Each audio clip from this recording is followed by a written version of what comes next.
Magandang umaga guys, magluluto lang tayo ng sesame chicken. Ayan, nakababad na siya at may luya ang ating ricado. Siyempre, igisa muna natin ang luya at ilagay natin ang manok hanggang mag brown na siya guys. At yan, yung pinagbabara natin ay lagyan na lang ng tubig konti at yan din ang ating isabaw.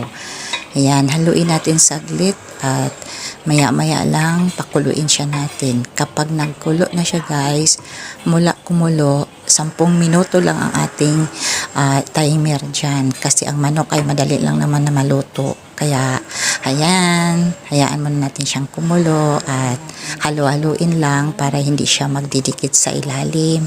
Ganyan lang kasimple ang ating sesame chicken. Ayan. Ganyan lang kasimpleng magluto ng sesame chicken. Ibabad lang siya sa dark soya sauce, cornstarch, at saka